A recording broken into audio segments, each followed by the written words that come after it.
Eu me chamo Vitor Marçal, eu sou engenheiro civil, tenho mestrado em Tecnologia de Sistemas Estruturais na Universidade de Brasília em Arquitetura, e eu vou falar hoje um pouquinho sobre bambu estrutural, apresentando um pouco das normas e orientações construtivas.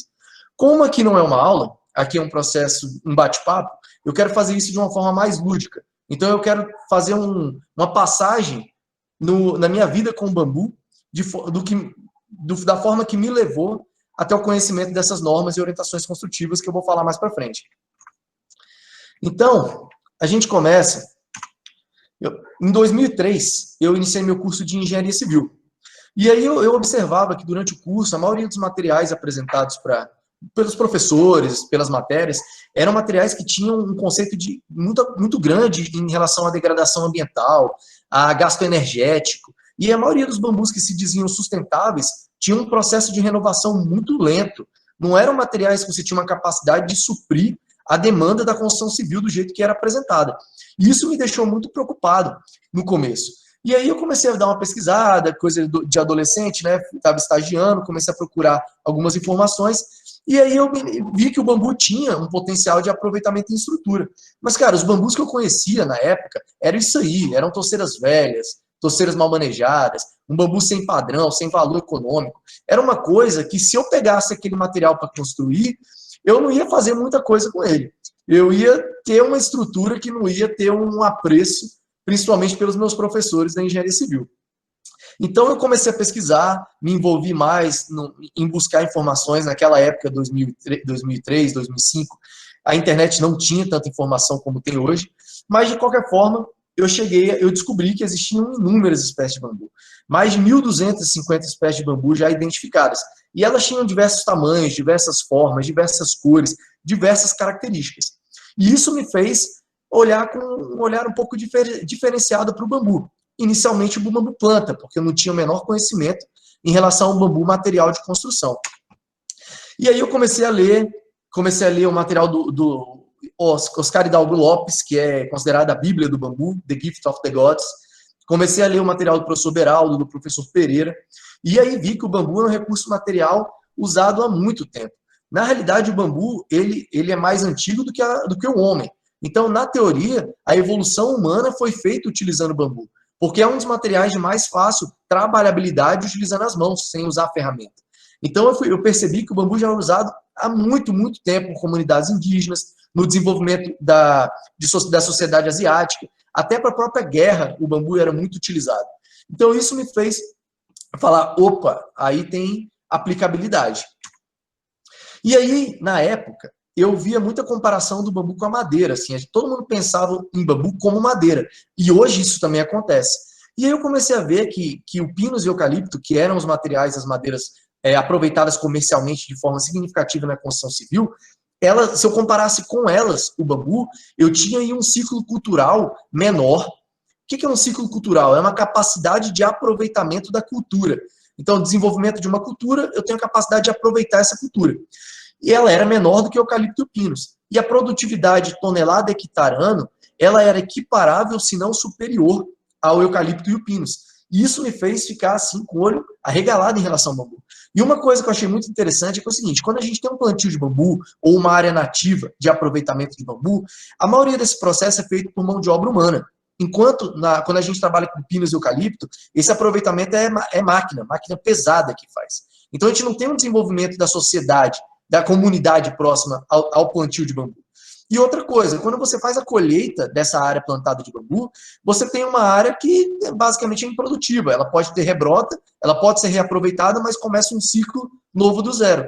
Enquanto o bambu, você tem uma capacidade de aproveitamento contínuo. Mesmo o bambu continua produzindo, o bambu continua desenvolvendo, dando trabalho, desenvolvendo matéria-prima e ainda tendo uma floresta plantada ali para aproveitamento. E aí, assim, durante o meu estudo, eu percebi que a forma básica de diferenciar o bambu, e isso é muito importante, porque eu trabalho com venda de mudas. Então, as pessoas me ligam e falam, Vitor, eu queria plantar um bambu. E você tem que ter noção de que tipo de bambu você vai plantar. Então, a gente tem os bambus do tipo alastrante e os bambus do tipo entorcerante. A gente tem um tipo de bambu que é uma mistura dos dois também, mas eu não vou comentar sobre ele. Então, o tipo alastrante, o bambu cresce de forma invasiva, de forma, como o próprio nome diz, alastrante. O rizoma subterrâneo do bambu é um bambu. Então ele pode crescer metros e metros e metros e sair um bambu lá longe. Então o bambu não tem uma capacidade de controle. Ele realmente vai se alastrar por vários lugares. Enquanto o bambu do tipo intolerante, nasce um bambu do outro bambu. Então você tem um bambu, um rizoma nascendo do rizoma. Isso faz com que o bambu seja tenha um processo mais controlado de produção. Então, isso aí você tem um bambu altamente invasivo e um bambu que tem um controle. Isso é muito importante na hora de escolher um bambu para plantar. Independente do tipo, o processo comercial de bambu é o seguinte: você plantou uma muda, no primeiro ano essa muda começa a soltar brotos, esses brotos vão evoluindo, no segundo ano novos brotos são lançados com um diâmetro maior e uma altura maior, no quarto ano novos brotos são lançados com um diâmetro cada vez maior e uma altura cada vez maior, enquanto os brotos antigos desenvolvem mais galhos e mais folhas. No sexto ano, você tem produção de novos indivíduos com rizomas mais grossos e alturas maiores, e novamente os indivíduos antigos continuam desenvolvendo mais galhos e mais folhas. No 10º ano, você já tem uma produtividade que pode ser considerada constante. Os seus indivíduos já têm características adultas, já têm diâmetro e altura que vão ser aproveitados quase que constantemente, já vai ser habitual da produção do bambu, dependendo de chuva e de incidência de sol que você tenha. Esses colmos, com mais de 3 anos, eles podem ser colhidos e eles podem ser aproveitados como material de construção para estruturas. Se a gente comparar a anatomia do bambu com a madeira, a gente vai perceber algumas características básicas. Primeiro, a madeira ela é maciça e a parte interna, quanto mais interno você chegar na madeira, maior densidade o material vai ter. O bambu já não. O bambu ele é, na sua grande maioria, oco, mas a gente tem bambus que não são ocos. Mas quanto mais para dentro a gente vai no bambu, menor é a densidade da matéria-prima. A maior densidade do bambu está nas camadas mais periféricas, mais externas. Se a gente estudar assim de uma forma mais microscópica a anatomia do bambu, a gente vai perceber que o bambu ele é formado por câmaras, são câmaras que fazem os entrenós do bambu. A parte mais basal do bambu é mais grossa do que a parte apical. Se a gente olhar ele, como ele é oco, a gente trabalha com massa útil apenas na espessura da parede do bambu. Então, se a gente olhar a espessura da parede do bambu, a gente vai ver que nas regiões mais basais, essa espessura ela é maior, e nas regiões mais apicais, essa espessura ela é menor. Então, o bambu ele vai apresentar uma espessura, desculpa aqui, na parte apical ele tem uma espessura menor, e na parte basal ele tem uma espessura maior. Isso chama-se funcionalidade graduada do bambu. Se a gente olhar essa espessura, a gente vai ver que quanto mais internamente a gente observar, menor é a densidade, maior é a quantidade de matéria orgânica e vasos condutores que carregam a seiva, carregam os açúcares dentro da planta. E quanto mais para fora a gente for na planta, a gente vai observar que a densidade é maior, menor é a quantidade de matéria orgânica e maior é a quantidade de fibras no bambu. O bambu ele praticamente é formado por fibras paralelas uma à outra. Só que quando essas fibras chegam na região do nó, elas se interlaçam uma na outra, que faz com que os nós trabalhem como se fosse um estribo dentro do bambu, fazendo com que ele possa ter flexibilidade, mas ele não rache durante a mudança de forma no vendaval, numa tempestade, ou até com esforços solicitantes na construção de uma estrutura. Durante minha pesquisa, eu observei que várias pessoas já tinham pesquisado o bambu, e que já existiam vários números relacionados à resistência físico-mecânica desse material. Então, assim, em relação à compressão, a gente tinha aí na literatura resistências de 20 a 120 MPa. É uma variação muito grande, mas a gente tem que lembrar que a gente tem mais de 1.250 tipos de bambu. Então, basicamente, a gente vai ter variação aí de resistência entre eles. Mas, na média, e até o professor Beraldo apresentou aí em corpos de dendrocálamos giganteus, que hoje a gente já sabe que são dendrocálamos asper, resistência de 93 MPa. A compressão. Se a gente levar em consideração que a resistência mínima para o concreto na construção civil é entre 20 e 25 MPa, a gente tem aí 93 MPa, uma resistência muito boa para o material. E já a resistência à tração, a gente tinha valores aí de 260 MPa. O que é MPa? MPa é como, por exemplo, se eu aguentasse 260 quilos por centímetro quadrado de material. Então, uma resistência bem grande. E essa resistência de tração era de 2,5 vezes a 3,5 vezes a resistência de compressão, que já era muito grande. Então eu gosto de fazer uma analogia legal com o bambu em relação ao aço. Eu dei uma entrevista um tempo atrás e falei que o bambu era mais forte que o aço. E várias pessoas vieram me cobrar, Vitor, o bambu não é mais forte que o aço, o bambu não é mais forte que o aço. Eu falei, gente, se você comparar com o aço CA50, o aço CA50 tem uma resistência à tração de 500 MPa, enquanto o bambu tem uma resistência à tração de 120. E olha que essa resistência à tração está bem reduzida, porque a gente já viu que dá para chegar a valores maiores. Se a gente comparar a resistência à tração com o peso específico do material, e sabendo que o bambu tem quase 10 vezes menos peso específico que o aço, a gente observa que o peso que ele aguenta, pelo peso específico dele, faz com que o bambu possa ser quase 2,5 vezes mais forte que o aço, em relação ao quanto ele aguenta, em relacionado ao peso próprio. Então, isso sim, dá para mostrar que o material ele tem uma capacidade de carga muito grande. Então, depois de toda essa pesquisa bibliográfica, eu comecei a desenvolver alguns trabalhos pessoais, já tinha acesso a alguns bambus aqui e ali, comecei a fazer umas atividades de acabamento interno, fiz algumas estruturas na minha própria residência para alguns amigos. Eu sempre gostei muito de testar as estruturas, então toda estrutura que eu fazia, eu pendurava, eu subia, pelo menos eu queria sentir a estrutura. Eu desenvolvi um projeto pessoal que era o Carçaí, no qual eu podia andar com uma casa de bambu pela cidade inteira, e mostrar o potencial de aproveitamento e, ao mesmo tempo, ir em algumas festas, vender açaí, foi uma coisa bem legal na época. Em 2008, em 2007 a 2019, em 2009, eu já comecei aí a tentar desenvolver alguns projetos, já comecei a desenvolver algumas estruturas um pouquinho maiores, fiz alguns cursos, trabalhei com algumas pessoas que desenvolviam algumas estruturas, fiz uma estrutura na casa da minha namorada, que hoje em dia é minha esposa, e é isso aí eu comecei a entender o uso real em estruturas do material. De 2008 a 2009, eu tive o prazer de trabalhar com um engenheiro aqui de Brasília, o Frederico Rosalino, e a gente fez algumas estruturas de maior porte, com vãos consideráveis. A gente fez uma das maiores geodésicas de bambu já construídas até hoje. Aí você vê, lá em cima sou eu, em cima da geodésica. Eu te falei, eu gosto de subir, eu gosto de testar. Então, isso me fez, cara, abrir a mente em relação ao potencial de aproveitamento do bambu, em estruturas realmente de porte significativo. Em 2010, eu consegui juntar um dinheiro, fiz uma viagem para a Colômbia e passei 2 meses viajando na Colômbia. Andei mais de 2.000 quilômetros lá na Colômbia. Recomendo quem puder visitar, é um país sensacional, muita coisa interessante.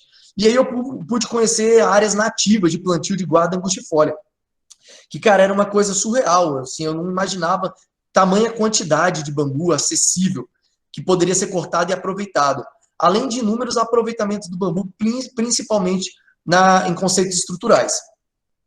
E aí, durante esse tempo que eu fiquei na Colômbia, eu fiz um diplomado de gestão integral de guarda angustifolia, que é basicamente entender o processo de aproveitamento produtivo, econômico do bambu, e observei o tanto que eles estavam avançados em aproveitamento de colmos de bambu, em colheita, em estocagem, em comercialização, em processo de secagem. Eles tinham a capacidade de ter um material de construção pronto para ser comercializado ali em lojas de material de construção. E aí, assim, durante essa viagem eu conheci várias estruturas feitas de bambu ou com bambu.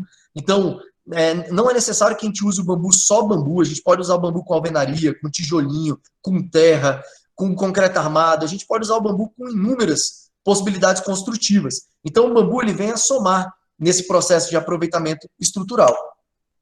Eu também tive a oportunidade de fazer um curso de estruturas inovadoras com George Stan e Gernot Mink e Telhado Verde. Foi um curso bem legal, aprendi várias técnicas. Foi muito bom para conhecer ferramentas e máquinas de processar o bambu, de dar volume de produção no material. E aí eu voltei para o Brasil com um pensamento completamente diferente. Eu estava com um pensamento que realmente o bambu ele era uma matéria-prima, um vegetal que precisava ser compreendido e difundido de forma correta. Ele tem um potencial muito grande, seja como planta, seja como material de construção e principalmente em plantios comerciais. E aí eu cheguei no Brasil e eu precisava terminar minha graduação, meu projeto de graduação em engenharia civil. Eu tive o contato de um casal de idosos que entraram em contato comigo, que eles tinham uma touceira de bambu que eles tinham plantado há 12 anos atrás, e eles precisavam cortar essa touceira de bambu. E aí eu fui lá na casa deles, colhi a touceira toda de bambu, e desse material eu separei alguns bambus para fazer uns testes físico-mecânicos. E aí eu separei os bambus que eu colhi em 3 grupos. Um grupo verde, que o colmo teria entre 0 e 3 anos. O grupo azul, que o colmo teria entre 3 e 6 anos. E um grupo amarelo, que o bambu teria entre 6 e 9 anos. O colmo teria entre 6 e 9 anos. Como é que eu fiz isso? Eu fiz isso estimando a idade por características visuais. Quando a gente chega numa touceira de bambu, a gente observa que tem bambus com características visuais bem distintas. Então, os bambus que ainda têm a folha caulinar presa são bambus que acabaram de nascer. Foram os últimos bambus que nasceram. Quando essa folha cai, o bambu fica com uma característica como se fosse uma penugem, que dá a característica que o bambu ainda é novo, no seu primeiro, segundo ano. A partir do segundo ano, começam a nascer líquens nesse bambu, que são bactérias, são micro-organismos provenientes de umidade, de estações de chuva. Então, isso dá ao bambu uma característica de um material mais velho. Agora, eu gosto muito de ver a idade do bambu pela quantidade de ramas secundárias. Então, se todo ano uma nova gema nasce do bambu, uma nova gema cria-se um galho do bambu, no primeiro ano você tem o primeiro galho nasce. No segundo ano nasce um galho do galho. No terceiro ano nasce um galho do galho do galho. Então, quanto mais subgalhos um colmo de bambu tiver, mais velho ele é. Então, para mim, essa é a característica mais interessante de saber a idade do bambu. É contar a quantidade de galhos secundários que ele tem. Então, você vai olhando pelo galho e vê o galho que saiu dele. Depois, o galho que saiu do galho do galho. O galho que saiu do galho do galho do galho. Isso vai te dar uma estimativa com menos 1 ano da idade real do bambu. Opa. Ige, calma aí, gente, rapidinho.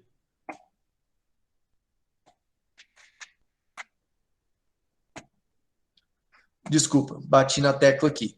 Então, o que acontece? Eu peguei esse material e transformei ele em corpos de prova, que tinham um tamanho diferente e a presença ou não de nó, de acordo com a posição desse corpo de prova no colmo de bambu. Eu peguei esses corpos de prova e pesei, medi a espessura, medi o diâmetro, medi o teor de umidade, posicionei eles em relação ao colmo numa touceira de bambu e ensaiei esses corpos de prova em uma máquina com pressão. Depois de ensaiar todos os corpos de prova, eu observei que, independente da idade que o corpo de prova apresentasse, ele estava com uma resistência máxima, uma tensão máxima, na ordem de 65 MPa, que é uma resistência bem alta. E isso é uma resistência média, tá, gente, do grupo. A resistência média do grupo. Então, independente da idade do bambu, ele apresentou uma resistência bem alta e compatível, independente da idade. Então, o bambu bem novinho já é altamente resistente. A diferença foi, os bambus mais novos rompiam mais rápido do que os bambus mais velhos. Então, quer dizer, os bambus meia idade, porque os bambus mais velhos também rompiam mais alto do que os bambus meia idade. Então, eu observei que os bambus entre 3 e 6 anos são os melhores bambus para aproveitamento estrutural. Tinham as melhores características físico-mecânicas. Agora, em relação às tensões mínimas, a gente já observa que os bambus mais novos e medianos têm uma resistência mínima semelhante, mas os bambus mais velhos têm uma resistência mínima menor. Ou seja, quanto mais tempo o bambu ficar no bambuzal, ele vai diminuindo a resistência físico-mecânica dele. Ele tem menos resistência físico-mecânica. Por isso que é ideal a gente fazer um manejo do bambuzal, tirando bambus aí entre seus 3 e 7 anos de idade, que é a maior resistência físico-mecânica que a gente vai aguentar. Um ponto legal para falar é que a máquina que eu usei para ensaiar os corpos de prova, ela só colocava 30 toneladas de peso em cima do corpo de prova. Então, vários dos meus corpos de prova nunca chegaram a romper. Então, as minhas resistências, elas seriam bem maiores do que essas que eu estou apresentando. Porque como eu não tinha mais carga para colocar, eu tive que parar o ensaio. Mas se eu colocasse mais carga, a minha tensão ia aumentar. Porque a tensão é a carga sobre a área. Como a área é constante, eu aumentando a minha carga, a minha tensão seria maior. E aí, no mesmo trabalho, eu também fiz um teste de sistemas conectivos. Como eu tinha feito as estruturas com o engenheiro Frederico Rosalino, a gente precisava ter uma noção de quanto esse nosso novo sistema conectivo aguentaria. Então, eu peguei uma peça modelo de 1 metro desse nosso novo sistema conectivo e ensaiei no laboratório a tração. E essa peça rompeu com 6.400 quilos. Então, ela aguentou mais de 6 toneladas a tração. Aí eu pensei, cara, que legal, o bambu aguentou 6 toneladas a tração. Só que quando eu cheguei em casa e desmontei a minha peça, eu observei que o rompimento tinha sido nas barras de ferro e não no bambu. Então, por mais que eu achasse que o bambu tinha aguentado 6.400 quilos, quem aguentou 6.400 quilos foram as barras de ferro. E elas cisalharam e romperam. Então, talvez a gente tivesse um pouco mais de carga se eu tivesse colocado mais barras além das 4 que eu coloquei em cada lado. No mesmo trabalho, como eu visitei a Colômbia, eu vi várias estruturas. E o que eu mais fiz foi tirar foto das patologias, dos agentes patológicos que eu encontrei durante essas observações que eu fiz. Então, eu observei muito problema relacionado a um processo de secagem inadequado, a incidência de sol e chuva, a incidência de umidade na obra. Então, esses foram os fatores que eu mais encontrei e foram bem visíveis em várias estruturas. Porém, assim, muitos deles mais estéticos do que estruturais, porque as estruturas continuavam lá. E aí eu me formei, apresentei meu trabalho, virei engenheiro, e aí tive o imenso prazer de ser chamado pelo governo chinês para uma viagem para a China, em 2011, para fazer um curso de aproveitamento do bambu para países em desenvolvimento. E aí sim eu fiquei maravilhado, cara. É assim, a quantidade de bambu, essa foto de baixo, tudo que vocês veem verde na foto é uma área nativa de bambu, mais velha do que o homem aí nesse lugar. Então, assim, eles tinham acesso a muito bambu. Muito bambu. E esse bambu, ele estava ligado de uma forma cultural à sociedade. Isso era uma coisa muito interessante de se ver. E aí eu pude observar como o bambu já era aproveitado historicamente datado, assim, mostrado em livros, há mais de 5.000 anos na China, com técnicas sensacionais, com conhecimento de uso da matéria-prima. E também pude observar como eles já tinham aprendido a lidar com o bambu num conceito industrial, em transformar o bambu roliço, in natura, em madeiras de bambu. Isso foi uma coisa sensacional. E esse processo é relativamente bem simples. Eles pegam um bambu roliço e passam por várias máquinas que transformam o bambu roliço em ripas, e essas ripas são planificadas, fazendo com que elas tenham as 4 faces paralelas. Uma coisa que me chamou muita atenção é que o que efetivamente era aproveitado do bambu era pouco. A gente tinha muita perda do material durante o processo de industrialização dele. E aí eles pegavam essas ripas e passavam novamente em várias máquinas, colando essas ripas umas nas outras, fazendo diferentes tipos de madeiras de bambu. Quando eu visitei a China em 2011, eles já estavam na 13ª geração de madeiras de bambu. Essa madeira do meio, aqui embaixo, era uma madeira que foi desenvolvida para ser usada como dormente de trilho de trem. Só para vocês terem noção da resistência da madeira. Ela tinha uma resistência maior do que madeira de lei. E aí, o bom desse curso também foi que participaram pessoas de vários lugares do mundo. Então, além de eu aprender sobre o bambu na China, eu tive o prazer de aprender sobre a cultura do bambu em vários países, em vários continentes diferentes. E aí eu voltei para o Brasil, em 2011, e comecei a fazer um reconhecimento da cultura do bambu no Brasil. Então, comecei a visitar plantios de bambu no Brasil, visitei vários estados brasileiros, aprendendo um pouco sobre como o bambu era aproveitado, como as pessoas conheciam o bambu naquela região, e viajei um bocado aqui no Brasil. E aí, em 2014, eu tive o imenso prazer de me tornar secretário executivo da AproBambu, que é a Associação Brasileira de Produtores de Bambu, e aí fui novamente para a Colômbia fazer uma viagem sobre o aproveitamento do bambu como negócio, como gerador de capital. E a gente desenvolveu alguns eventos nacionais relacionados a bambu, alguns eventos estaduais relacionados a bambu. Conheci vários bambuzeiros, várias personalidades do mundo do bambu no Brasil. Isso foi muito legal, aumentou muito o meu conhecimento sobre o bambu aqui no Brasil, como ele era aproveitado, o que faltava para desenvolver a cadeia produtiva. E aí também nesse tempo, como secretário executivo, eu visitei vários produtores de bambu, vários produtores rurais, ensinei e aprendi muita coisa com eles.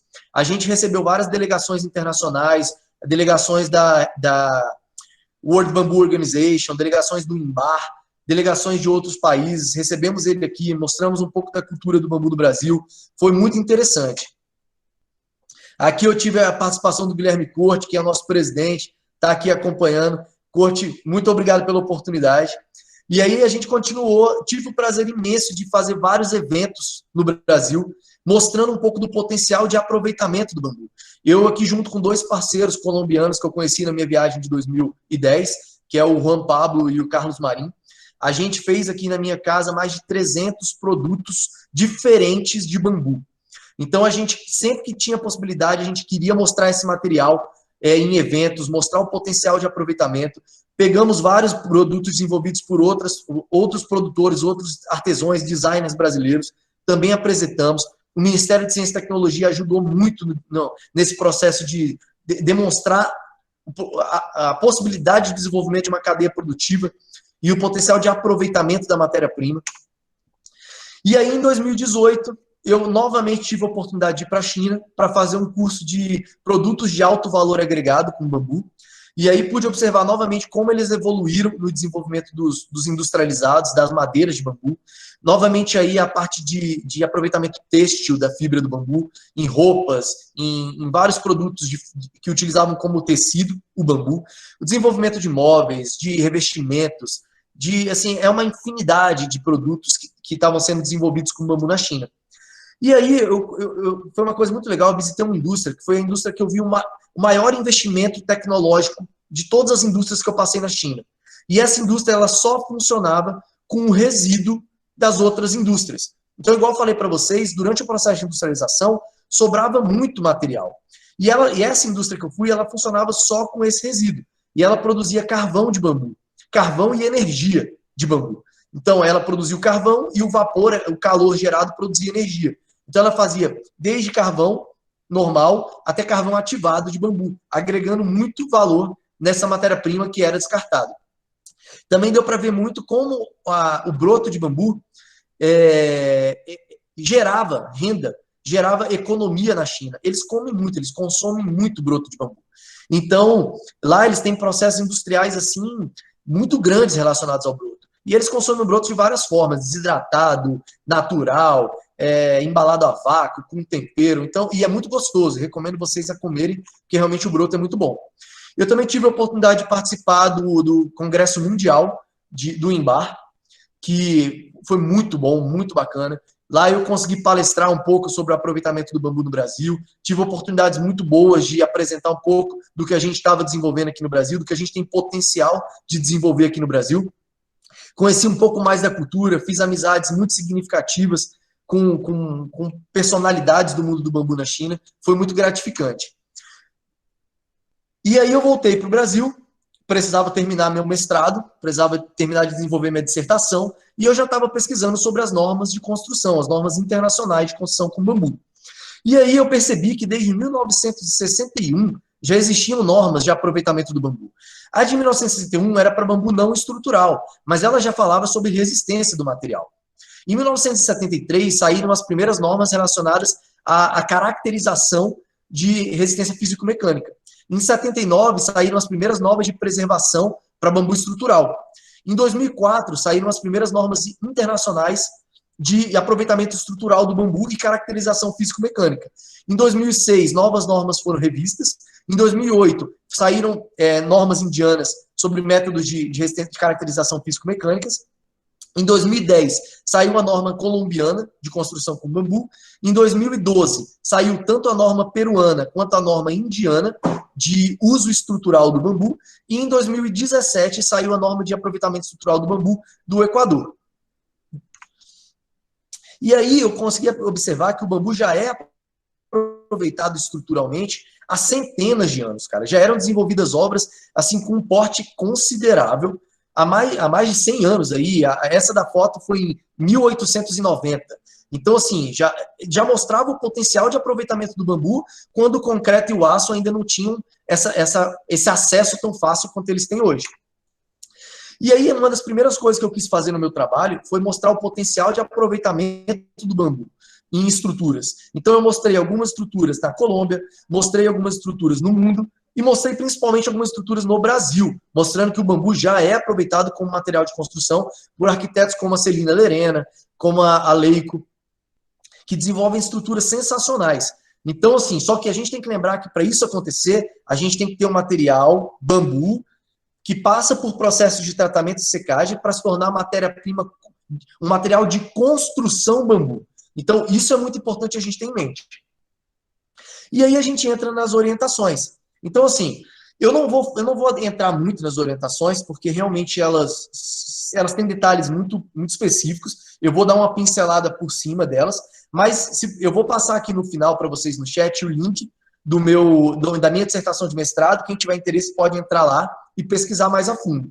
Então, lá vocês vão encontrar orientações relacionadas a ensaios laboratoriais. Então, a norma indiana e a norma internacional ISO falam muito bem sobre isso, falam como os testes devem ser feitos, aonde as cargas têm que ser colocadas no corpo de prova, de que forma o corpo de prova tem que ser feito, desenvolvido. Isso é muito importante para universitários que vão desenvolver trabalhos em cima de caracterização físico-mecânica. Tem lá também um capítulo só sobre recomendações de produção de bambu como para uso estrutural. Então, falando que o bambu tem que ter aí uma idade entre 4 e 6 anos, que o bambu tem que ser cortado em tamanhos de pelo menos 6 metros, para que possa ser melhor aproveitado na construção civil, que ele tem que apresentar uma conicidade máxima, então, ou seja, a relação entre a parte mais baixa e a parte mais alta da vara de bambu aproveitada, ela tem que ter um percentual máximo, que ele tem que ter uma curvatura máxima, não pode apresentar fissuras, e ele tem que ter aspectos visuais condizentes com o uso para a construção civil. Então, o que isso quer dizer? Quer dizer que a maioria das normas vão passar orientações dizendo qual é a quantidade de colmos que um produtor de bambu tem que ter, qual a quantidade percentual de bambus jovens, bambus de idade adulta, bambus sobremaduros dentro da área plantada dele. Aqui a conicidade máxima que uma vara pode ter é de 1 centímetro, de 1%, desculpa, de 1%. Então, se você medir o diâmetro da parte mais basal da vara e da parte mais apical da vara, essa variação não pode ser maior que 1%. Isso aí, cara, para o guado até dá. Agora, para dendrocálamos e bambusas, que são os bambus que a gente usa hoje no Brasil, é muito difícil manter essa característica aí. Muito difícil. E em algumas normas, esse percentual é ainda menor, dependendo da posição do bambu.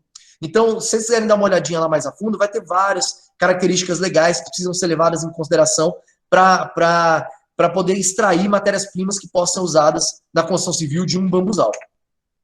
E aí lá também tem as recomendações sobre preservação do bambu como para uso estrutural.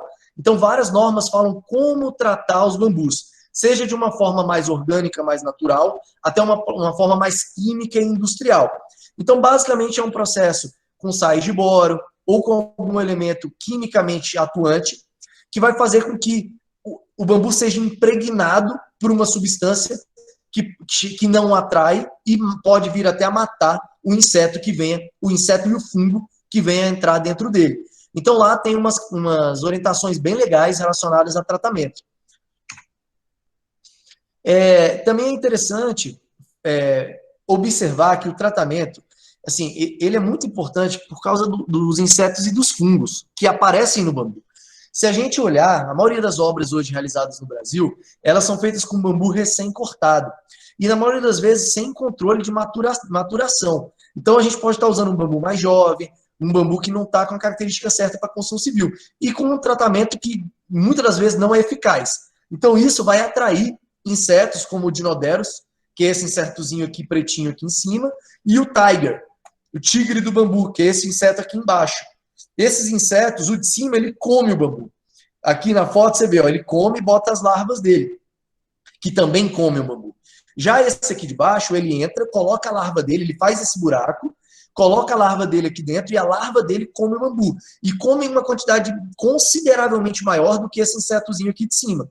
Então, assim, eles acabam diminuindo a resistência físico-mecânica do material, criando esse pozinho que é muito chato na obra, principalmente em obras de área interna, e danificando o bambu junto com o fungo, tirando a resistência dele.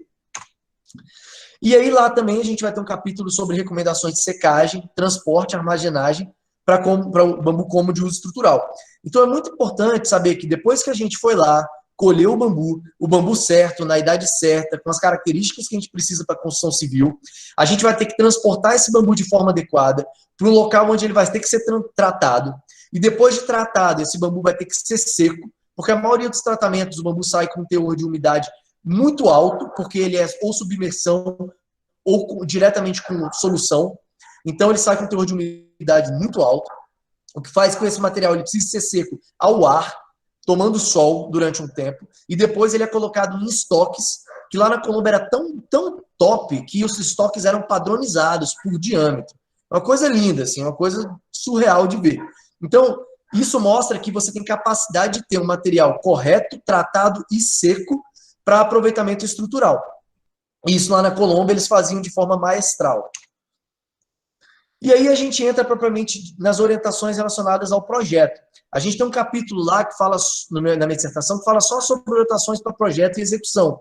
Então, ele recomenda que a estrutura deve ser projetada e construída por pessoa com habilidades e experiência apropriada. Então, você tem que ter conhecimento tanto do material, quanto do sistema construtivo em que você vai usar o bambu, para você projetar e executar a estrutura. A estrutura deve ser utilizada para a função a qual inicialmente foi projetada e deve receber manutenção adequada. Então, assim, se você faz uma estrutura para morar, se você faz uma estrutura que o segundo pavimento dela é para um quarto, você não pode depois simplesmente transformar aquele quarto numa área de lazer, porque não foi essa a função que você projetou a estrutura. Se você projetou a estrutura para receber um telhado de Eternite, de telha ecológica, você não pode chegar depois e querer botar um teto verde em cima desse telhado. A estrutura não foi projetada nem executada para isso. Os conceitos de projeto de construção com bambu devem basear-se em cálculos, verificando que nenhum estado limite relevante ou nenhuma tensão admissível relevante seja excedida. Então, usando os parâmetros de resistência físico-mecânica do material, você calcula quanto esse material vai resistir e projeta a quantidade de bambus que você vai ter de acordo com essa resistência que você precisa que a sua estrutura tenha. Os elementos estruturais devem trabalhar em conjunto, estabilizados com cargas verticais e laterais. Para isso, deverão possuir as fixações e apoios necessários. Então, é muito importante você estudar a estabilização dessa estrutura, como essa estrutura vai se comportar de forma dinâmica durante a vida útil dela. Isso, o cara tem que ter conhecimento de estrutura, tem que ter conhecimento de efeitos de esforços na estrutura para poder dimensionar, projetar e executar estruturas desse tipo. Então, é muito importante para quem quer projetar estruturas com bambu, dar uma olhadinha nesse capítulo lá.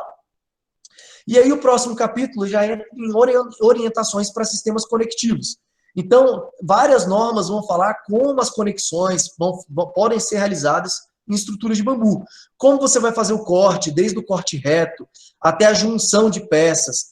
E as normas levam em consideração até o aproveitamento de junções amarradas, uma vez que essas junções elas são usadas há muitos anos, milenarmente, para estruturas de bambu. Então, elas já se mostraram uma eficácia boa de aproveitamento.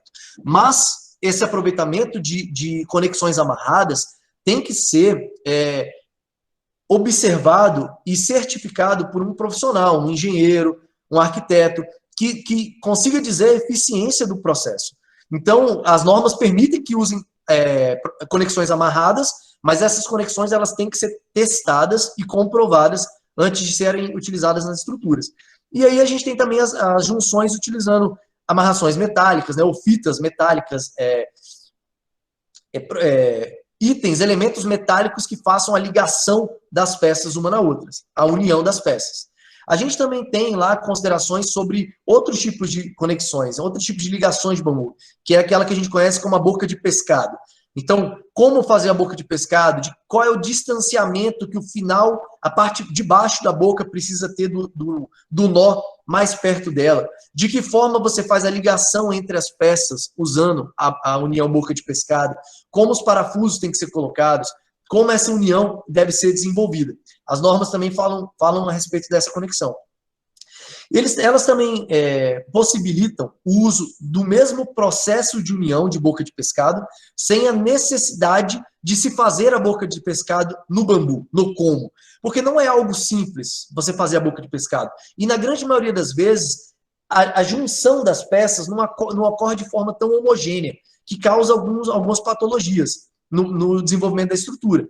Então, ela dá a possibilidade de você usar um sistema conectivo feito de outro material, de aço, de madeira, entendeu? Que você possa fazer esse apoio das peças usando outros materiais. No caso aqui, uma chapa de ferro dobrada.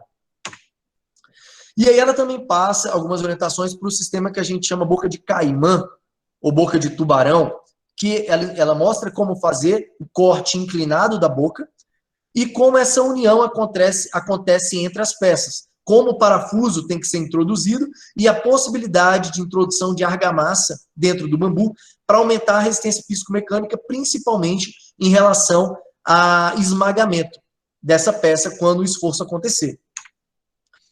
E aí a gente tem também aqui o mesmo sistema anterior, mas apoiado. Então, assim, a arquiteta Celina Lerena, ela não gosta de jeito nenhum do uso dessa boca de caimã. E isso é real, porque essa boca é a que mais racha durante a vida útil da estrutura. Então, se ela for utilizada, eu sempre aconselho utilizar com um apoio na parte de baixo, que dá uma capacidade de ligação muito grande aí entre elas. Você aumenta a capacidade de ligação. Então, a norma também fala sobre isso. Se vocês observarem ali, tem a barrinha dobrada ali à direita. A norma diz que você pode ou usar essa barra dobrada ou um apoiozinho em forma triangular. Por que isso acontece? Porque quando você começa a apertar o parafuso, a arruela encosta primeiro na parte superior e não encosta na parte inferior. Então você coloca todo o esforço de aperto num ponto muito reduzido, fazendo com que possa rachar a peça. Ela também tem um capítulo sobre orientações para vedações estruturais. Então, como fazer painéis estruturais de bambu, usando bambu, que o pessoal na Colômbia chama de barrareque e cementado. Então, você faz uma estrutura de bambu e depois você cria camadas nela com esterilha de bambu, com ripa de bambu, com malha de ferro, depois com argamassa. E isso, no final, você tem uma característica visual de uma parede de alvenaria, mas a sua parede ela tem um conceito termoacústico muito bom e principalmente em termos de resistência. Ela é uma parede estrutural com resistências sensacionais. Então, a norma fala como colocar as peças, como as peças têm que ser unidas, de que forma a sua parede vai trabalhar. E ela fala tanto da parede individual, quanto da união de paredes. Então, se você tiver 2 ou 3 paredes que precisem se encontrar na estrutura, a norma também te orienta como fazer essa ligação. Aonde botar as barras roscadas, a que distância colocar as barras roscadas. Então, é bem interessante dar uma olhada nesse capítulo lá. E aí também tem um capítulo só sobre orientações para vigas e lajes em estruturas de bambu. Então, aí já começa a te mostrar como é que você pode desenvolver lajes usando comos de bambu. A que distanciamento você coloca os bambus, quantos bambus você tem que ter trabalhando em conjunto para aguentar a flexão, como esses bambus têm que ser ligados entre eles, como fazer vigas compostas de bambu. É um capítulo bem interessante para quem quer desenvolver uma estrutura feita totalmente de bambu. A gente tem também orientações para fazer a ligação entre a estrutura de bambu e a fundação. A gente tem que lembrar, cara, que uma estrutura de bambu ela é muito leviana, é uma estrutura muito leve. Então, enquanto as outras estruturas de aço, de concreto, a gente tem que levar em consideração a transferência do esforço para o solo, além de levar isso em consideração na estrutura de bambu, dependendo da estrutura, a gente tem que levar em consideração o efeito de vento querer arrancar essa estrutura da fundação. Então, a gente precisa fazer um sistema de união da estrutura com a fundação muito bem desenvolvido, que dê um travamento ali tanto para compressão quanto para tração. E essa norma ela é muito boa em relação a isso, porque ela mostra de formas muito legais como fazer esse sistema, seja interno, seja externo, e que tipo de barra usar, que tipo de material usar, que tipo de detalhe observar para que não haja umidade passar para ela. E aí ela também mostra em pilares compostos, em conexões externas. É um capítulo bem interessante. A gente entra também nas orientações para cálculo estrutural. Então ela vai orientar a gente, para quem quer projetar, a gente precisa sair de valores pré-determinados. Porque, de vez em quando, a gente não consegue ensaiar os materiais que a gente vai usar na obra antes de começar o projeto. Então, se a gente usar alguns parâmetros conhecidos, a gente já consegue estimar quantos bambus a gente precisa, qual o diâmetro que a gente precisa, qual a espessura que a gente precisa, para poder ir aí correr atrás desse material. Então, a norma oferece para a gente alguns esforços admissíveis, alguns esforços últimos e um módulo de elasticidade que a gente pode utilizar para o material bambu. Lembrando que a maioria dessas normas, elas foram desenvolvidas para o guadua angustifolia. E algumas delas falam que é possível usar bambus de características semelhantes. Então, esses valores são bem abaixo do valor real que ela aguenta. Mas por esse motivo, da não capacidade de determinar a qualidade do material que você vai acabar usando na obra. E aí ela também tem recomendações para cálculo de flexão estática. Então, em vigas compostas, como eu posso calcular a flexão estática nessa viga? Qual é a área? Como eu calculo a área? Como eu calculo vários parâmetros relacionados a esse tipo de vigas simples e vigas compostas no desenvolvimento de uma estrutura. Tem recomendações para cálculo de cisalhamento paralelo às fibras, recomendações para cálculo de tração paralelo às fibras. Então, assim, dá para ter uma real noção de como calcular uma estrutura de bambu seguindo essas normatizações internacionais. Tem as recomendações para cálculo de compressão paralela às fibras. Então, assim, você vai conseguir estimar aí quanto o seu bambu aguenta em relação à altura da sua coluna. Então, dependendo da esbeltez da sua coluna, se ela é uma coluna curta, uma coluna intermediária, uma coluna longa, você vai fazer um cálculo diferenciado para esse seu elemento estrutural. E as normas levam isso em consideração, quais são as condições de apoio. Então, é bem interessante, é uma norma que orienta bem como fazer esse cálculo. Também tem orientações para cálculo de uniões. Como eu mostrei antes para vocês, a gente vai ser basicamente boca de pescado, sistema de boca de caimã. Então, eles já dão uma tabela para que você possa ter uma noção de qual é a carga que você pode levar em consideração que é uma carga admissível para aquela sua união, levando em consideração o diâmetro do parafuso que você está usando, o diâmetro do bambu que você está usando e como essa carga está atuando. Se ela é cisalhamento paralelo às fibras, se ela é cisalhamento perpendicular às fibras, se ela é um esforço ali dentro da própria conexão. Então, é bem interessante ela te dar essa tabela para você ter um valor bem estimado aí de partida para o desenvolvimento das estruturas. E aí, para terminar minha dissertação, eu não queria ficar só na parte teórica. Então, eu resolvi fazer a construção de um protótipo para mostrar o aproveitamento real dessas técnicas e dessas normas que eu mostrei na teoria, em toda essa pesquisa bibliográfica. Então, eu fiz um modelo de uma estrutura que eu queria construir. Essa estrutura, eu fiz o modelo dela em 2011, quando eu voltei da Colômbia. Então, eu fiz essa estrutura, montei ela todinha, fiz esse modelo virtual dela. Me pareceu super interessante, pareceu que ela era plausível de ser executada. E aí, eu construí essa estrutura aqui na minha casa. No trabalho, na dissertação, eu tento mostrar um pouco dos processos construtivos que foram utilizados para a construção dessa estrutura. Então, como nós fizemos a fundação, de forma correta e errada, e por que o errado foi o errado, e o meu intuito de por que eu fiz errado. Porque eu sempre li que eu não podia fazer errado, mas eu quase nunca li o que ia ocasionar fazer aquilo de forma errada. Então, eu fiz da forma errada porque é a forma mais fácil de fazer, e eu observo minha estrutura no decorrer dos anos, o que acontece com ela por eu ter feito ela da forma que eu não deveria ter feito. Se eu tivesse seguido as normas, eu não teria feito desse jeito. Então, lá eu comento muito sobre isso, sobre como eu fiz, como eu deveria ter feito, e o que aconteceu com as suas dificuldades que eu encontrei durante o processo. E aí eu vou mostrando todo o passo a passo da execução da estrutura, desde a parte do desenvolvimento da estrutura até o término da cobertura.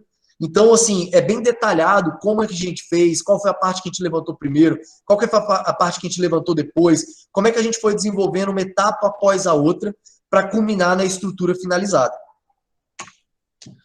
E aí eu terminei a obra, fiz essa obrinha aqui em casa. O intuito dela era eu terminar fazendo uma casinha para vir passar o fim de semana e tal. E eu aprendi muito com essa obra, principalmente que para fazer uma obra de bambu, nesse porte, que não é um porte pequeno, já é um porte médio, mas também não é um porte grande, longe de ser uma obra com grandes dificuldades construtivas, era extremamente necessário uma mão de obra capacitada, assim, principalmente para os sistemas conectivos. Essa obra, quem me ajudou a fazer ela foi o Carlos Marim, que era um construtor colombiano muito profissional, o cara trabalhava com bambu há mais de décadas, e veio fazer essa obra comigo e a gente ainda apanhou em vários pontos específicos da obra, em várias uniões de 3 elementos no mesmo ponto. Isso realmente foi uma dificuldade. Eu percebi também que ela é uma estrutura totalmente adaptável. Eu fiz várias modificações na estrutura durante o processo construtivo, daquele modelo que eu tinha feito inicialmente. Eu adicionei peças, eu reforcei a estrutura, aumentei a capacidade de resistência dela. Primeiramente, eu ia cobrir ela com uma telha leve. Depois eu falei, não, eu vou aumentar a resistência, vou aumentar o número de peças na estrutura e vou cobrir com telha cerâmica. E assim eu fiz e está aí até hoje. E ela apresenta nesses 9 anos, quase 10 anos que ela está construída, uma boa durabilidade, poucas patologias, tem patologia, eu não tratei esse bambu, então ele tem muita infestação, eu consigo estudar bem como as infestações aconteceram, quais foram os pontos que essas infestações estão me causando um pouquinho mais de preocupação, e aí quando essas preocupações se tornarem muito grandes, eu vou precisar intervir nessa estrutura, mas isso já foi projetado desde o começo, para eu desenvolver uma outra estrutura nessa estrutura. Então eu vou criar uma estrutura de 2 pavimentos, usando essa estrutura como suporte para o desenvolvimento de uma nova estrutura. E aí, eu tive o imenso prazer de ser convidado para ser secretário da Comissão de Estudos de Estruturas de Bambu na BNT, que foi uma comissão que se reuniu por mais de 2 anos, em vários estados brasileiros, com vários profissionais, que discutiram o desenvolvimento, o projeto de uma norma brasileira de construção com bambu. A gente, graças a Deus, finalizou essa obra. Eu aprendi muito, assim, toda essa minha pesquisa, todo esse meu trabalho relacionado às normas me ajudou muito a secretariar essa comissão. Eu tomei uma decisão muito grande. Quando vocês me olham na webcam, eu estou aqui dentro de um projeto, de uma estrutura que eu mesmo projetei e eu mesmo construí, que é a minha casa hoje em dia. No começo, eu queria fazer uma estrutura de bambu. Eu projetei uma casa de 3 andares, feitas todas de bambu. E aí, depois que eu terminei o projeto, eu parei para pensar e falei, cara, eu não tenho condição de construir uma casa de 3 pavimentos de bambu. Até porque eu queria construir uma casa modular. Então, eu ia fazer o primeiro pavimento, em alguns anos o segundo pavimento, em alguns anos o terceiro pavimento. Quando eu botei isso, quando eu fiz uma planilha de quantificação quantitativa do processo construtivo, o valor era astronômico, porque a mão de obra era cara, o bambu era caro, tudo era caro de conseguir. Então eu desenvolvi um novo projeto de concreto armado e fiz a minha casa de concreto armado, mas utilizei o bambu no máximo de coisas que eu pude, revestimento, luminária, móvel, tudo que eu pude usar bambu eu usei, mas eu não consegui usar o bambu na parte estrutural.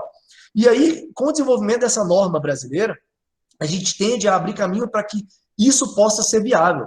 Porque com uma norma, a gente vai ter capacidade de ter produção de matéria-prima normatizada, a gente vai ter conceitos de aproveitamento estrutural normatizados, orientações de projeto, orientações de execução, e isso vai transformar o bambu em uma matéria-prima efetivamente utilizável na construção civil brasileira.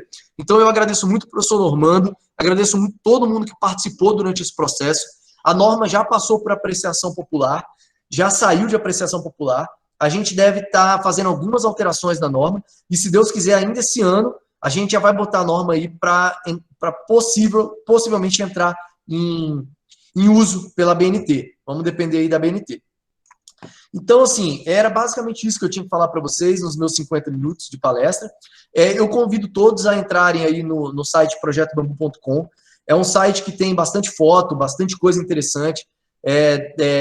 No botãozinho de contato, vocês têm acesso a todas as teses, dissertações e artigos que eu já fiz sobre bambu. Então, é uma referência bibliográfica muito boa para quem está descrevendo algum material a respeito de bambu. Tem muita informação legal, muita bibliografia interessante. Recomendo aí, se vocês puderem entrar, vão ser muito bem-vindos. Eu tenho também o projeto Bambu/Blog Café, que eu tento pegar toda a informação que eu acho interessante na internet e separar por forma de tópicos. Então, isso me dá uma facilidade de acesso muito rápido a essa informação. Então, se alguém entra em contato, Vitor, eu queria saber sobre o uso do bambu na construção. Eu tenho lá um tópico com vários vídeos, vários livros, vários materiais relacionados a esse assunto. Então, assim, é um lugar que eu gosto muito de estar colocando material. Eu fiz tanto o site quanto o blog para mim mesmo. Então, eles não são muito bonitos, não são muito novos, mas eles têm muito material legal. Então, eu sei onde eles estão. Se alguém fuçar lá, também vai encontrar. Então, ele está à disposição de vocês para que vocês possam ter acesso. Qualquer dúvida também, vocês podem entrar em contato comigo, eu mando o link. Eu também convido vocês a conhecerem a Bambu Bambu, que é um novo projeto que a gente está tocando, que a gente está desenvolvendo, que é uma forma de mostrar o potencial de aproveitamento do bambu em forma de produtos. Então, mostrar o tanto que a gente pode aproveitar o bambu para desenvolvimento de produtos, principalmente na indústria nacional, fazer com que empresários nacionais vejam o bambu como matéria-prima aproveitável, mas a gente quer fazer isso de uma forma lúdica, de uma forma que, além de acesso ao produto, quem está lá tem acesso à informação, de forma lúdica, para todas as idades, de forma divertida, de forma que acrescente. Por mais que você não vá adquirir o produto, você saiba que existe, saiba que pode ser feito e tenha acesso à informação de como esse produto é feito, de onde ele saiu, quais são as características que esse bambu tem. Então eu convido vocês lá no Facebook, no Instagram, @bambubambuoficial, são todos muito bem-vindos. E é isso, agradeço imensamente esse tempo de vocês aqui comigo, fico muito feliz, espero que eu tenha contribuído, e eu me ponho à disposição, que vocês precisarem, podem contar comigo, e estou aberto aí a perguntas que eu puder ajudar. Muito obrigado. Boa noite, Vitor. Consegue me escutar? Consegue me escutar? Boa noite, Vitor. Deixa eu abrir o chat aqui. Eu não sei como é que as perguntas vão chegar até mim pelo sistema de formulário, mas eu vou dar uma passada no chat aqui para ver isso direitinho. Deixa eu só... Boa noite, Vitor. Me escuta? Sair aqui. Boa noite, Vitor. Nivaldo, você me escuta? Bom, vamos lá. Qual é o sistema de rizoma do gênero Guadua? O gênero Guadua tem uma discussão bem interessante. Eu já vi pessoas, até com conhecimento muito grande sobre o bambu, dizer que o gênero Guadua é alastrante. Só que acontece, eu pessoalmente, eu não acredito que o gênero Guadua seja um gênero alastrante. Por quê? Porque, para mim, o conceito de gênero intolcerante é quando um rizoma nasce do rizoma. Então, se eu tenho um rizoma que nasce do rizoma, a ligação entre esses dois rizomas não me dá a capacidade de geração de um novo rizoma. Então, o Guadua, ao meu ver, ele sai um pescoço, vai lá longe e nasce um rizoma que dá origem a um colmo. Aí desse rizoma nasce outro rizoma que pode ir lá longe e dar origem a um colmo. Então, para mim, o bambu Guadua, ele é intolcerante de pescoço longo. Na minha posição. Eu já vi vários pesquisadores que falam que ele é anfipodial ou que ele é até alastrante. Eu, pessoalmente, não considero. Eu considero o Guadua como bambu intolcerante de pescoço longo.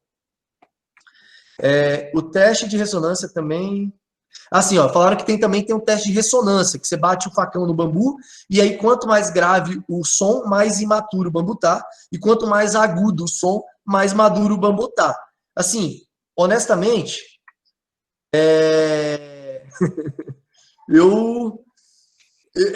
Você tem que ter um ouvido muito bom, uma experiência muito grande de bambu para saber diferenciar esse barulho, entendeu? Assim, eu demorei alguns anos para conseguir fazer essa diferenciação auditiva, mas é um ponto também, quem tiver capacidade pode ir. O processo de industrialização do bambu, ou mais especificamente a retirada de fibra, gera muita poluição? Lá na China, cara, os lugares que eu visitei de industrialização eram galpões muito simples. Eles tinham muita máquina eles tinham, mas os chineses têm uma capacidade absurda de revolução industrial. Então, assim, você chegava num galpão que não valia R$10, mas você tinha máquinas que valiam 1 milhão. Então, máquinas eles tinham muito. Então, o processo realmente, ele me impactou muito a nível de sustentabilidade, de ecologia. Porque eles não levavam muito em consideração esse processo. Então, você tinha muita geração de resíduo, que era aproveitada e hoje em dia é 100% aproveitada, mas eles usavam muitos produtos químicos durante o processo, formaldeído. Então, assim, o cheiro do ambiente, você via que era muito químico. Então, em alguns momentos, sim, existia um grau de poluição elevado, mas eu acredito que hoje isso já é tratado de uma forma diferenciada, e a geração de resíduo é bem menor, a poluição é bem inferior. Tanto que aquela indústria que eu mostrei de carvão para vocês, ela aproveita 100% do material, gerando energia para as outras indústrias. Então, eles diminuem muito a poluição, porque não tem nem queima mais. Como se mede a conicidade? Então, a conicidade ela é medida em pelo menos 2 pontos. Então, você mede ela aqui e mede ela perpendicularmente. E depois você faz uma média dessas duas medições. Porque o bambu ele não é totalmente cilíndrico, então ele tem uma mudança de forma durante o crescimento dele. Então você faz 2 medições, visualmente você já procura o ponto maior para fazer a primeira, e consequentemente o segundo tende a ser o menor, e pega essas 2 medidas e divide por 2, soma e divide por 2. Com isso você tem o diâmetro. Então você vai pegar o diâmetro maior pelo diâmetro menor, e um dividido pelo outro não pode dar mais que 1%. Entendeu? Assim, essa diferença de conicidade. Opa. Sem tratamento, os carunchos atacam os bambus em qualquer idade, verde ou seco? Ó, igual eu falei para vocês, eu construí a minha estrutura aqui em casa com aqueles bambus que eu colhi naquela touceira que tinha 12 anos. E eu usei praticamente todos os comos, desde 3 anos até 9 anos eu usei todos os comos na estrutura. E a gente observa que os comos mais novos, os bambus gostam mais, mas eles também vão nos comos mais antigos. Então, se não for tratado, a probabilidade de você ter caruncho é muito grande. Agora, se você cortou na época certa, cortou na maturidade certa, fez um tratamento certo, um processo de secagem correto, aqui no meu caso eu já tenho 10 anos de durabilidade. Então, dá para você ter uma durabilidade média, mesmo sem tratar o bambu. Agora, é impossível e totalmente não indicado você trabalhar, desenvolver obras de bambu sem tratamento para terceiros. Você comercializar estruturas de bambu para terceiros usando bambu não tratado. Isso, de forma nenhuma, pode ser desenvolvido. Existem testes mecânicos para conexões amarradas? Existem. Se você procurar, existem bibliografias que mostram como fazer testes físico-mecânicos para conexões amarradas. Mas ela basicamente é o mesmo processo para conexões de conexão metálica também. Você vai ter que estruturar uma das peças e puxar a outra. Ou estruturar uma das peças e apertar a outra. Então, assim, os testes vão ser muito parecidos, tanto para estruturas de conexão metálica quanto para estruturas amarradas. As conexões seguradas por tabiques, redondo ou quadrado, podem ser consideradas estruturais seguras? Quando a gente observa as resistências do bambu, a gente vai ver que a menor resistência é o cisalhamento, mas é o cisalhamento paralelo às fibras. Então, quando você faz uma fibra correr na outra. Quando você coloca um tabique, para romper o tabique, você tem que quebrar o tabique num cisalhamento perpendicular às fibras. Então, essa resistência do bambu é muito alta. Então, se você faz uma conexão bem projetada com tabiques, ela pode sim ser uma conexão estrutural segura. Pode sim. Mas realmente ela precisa ser testada para saber qual é a quantidade de tabiques e o posicionamento desses tabiques que você tem que utilizar. Qual o problema do tabique? Se você não colocar o tabique de uma forma muito bem colocada, a sua conexão fica solta. Então, você não consegue dar rigidez para a conexão. Então, é interessante usar tabiques, mas tem que ser muito bem pensado, muito bem projetado para usar. Qual a situação atual do Brasil em relação a maquinário para bambu? Temos maquinário próprio, adaptado e importado da China? Nós tivemos iniciativas nacionais muito boas do professor Edson, que desenvolveu várias máquinas para aproveitamento brasileiro do bambu, mas infelizmente não foi para frente. A competitividade com o cenário chinês era muito forte e o aproveitamento do material não se tornou viável. Mas nós temos algumas pessoas hoje que desenvolvem máquinas nacionais para a industrialização do bambu. E também nós temos vários empresários que importaram máquinas chinesas e já processam hoje em dia o bambu aí a nível industrial. Então, a gente já tem sim maquinário no Brasil suficiente para gerar indústrias. A gente talvez não tenha produção comercial de como de bambu. Então, assim, para a gente ter uma produtividade industrial, a gente precisa de acesso rápido a áreas muito grandes plantadas. Não tem como fazer aí um processo de colheita de bambu pulverizado para levar para uma indústria. O custo é muito alto. A gente tem que ter uma área grande plantada, de onde o material sai dali, diminuindo o custo e maximizando o processo industrial. Então, eu acho que máquinas não são o nosso problema. Nossos problemas realmente são áreas comerciais. As fórmulas de momento de inércia, momento estático, etc., podem ser aplicadas a bambus de menor diâmetro? Podem ser aplicadas sim. Só que bambus de menor diâmetro acabam não sendo usado para estruturas. Na realidade, se você acabar usando bambus de menor diâmetro a nível estrutural, você vai usar elementos compostos. Então, você vai juntar vários bambus de menor diâmetro para fazer um elemento de maior área que trabalhe de forma estrutural. Então, quando você faz isso, todos os parâmetros que você usa são do seu elemento estrutural composto, não mais do bambu de pequeno diâmetro. Então, assim, se você for trabalhar com uma coluna de um bambu de 3 centímetros, ela não vai funcionar como coluna. Entendeu? Então, tem que se olhar isso, mas as fórmulas basicamente são as mesmas. Alguns parâmetros que variam em relação ao diâmetro. Realmente, faltam só os subsídios para plantio e orientação técnica ao plantio e manejo. Lucas, você tem total razão. A gente precisa desses subsídios para poder desenvolver plantios comerciais e para poder trabalhar com o bambu aí a nível comercial de grande quantidade. Porque quando a gente vai falar com um empresário para fazer o plantio de bambu, por mais que um plantio de bambu comercial se mostre economicamente viável, principalmente no tempo, porque se você prestar atenção, a maioria dos plantios comerciais, você planta, você espera crescer e você colhe. Então ele tem um começo e tem um fim. Quando você trabalha com bambu, esse começo e esse fim, ele é muito prolongado. Você tem plantios comerciais aí que podem chegar a mais de 100 anos, produzindo uma quantidade considerável e constante, quase que anualmente, a partir do 10º ano. Então, é um plantio que mostra muita viabilidade. Mas quando você vai conversar com um empresário, ele fala, pô, mas para eucalipto e para pinos eu tenho acesso a empréstimo de banco. Para bambu eu não tenho. Então, como é que eu vou tirar dinheiro do meu próprio bolso para dar início a um plantio comercial de bambu? Então, realmente, é muito necessário essa parte de subsídio e orientação técnica de órgãos governamentais para o desenvolvimento. Muito obrigado, gente. Agradeço falando que a apresentação foi boa. Muito obrigado. Os maquinários eu conversei a respeito.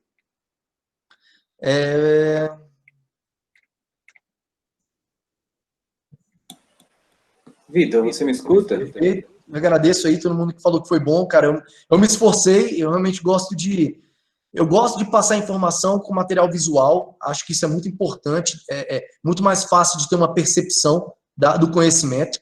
Aqui foi uma forma muito superficial, muito branda do que a gente tem para apresentar.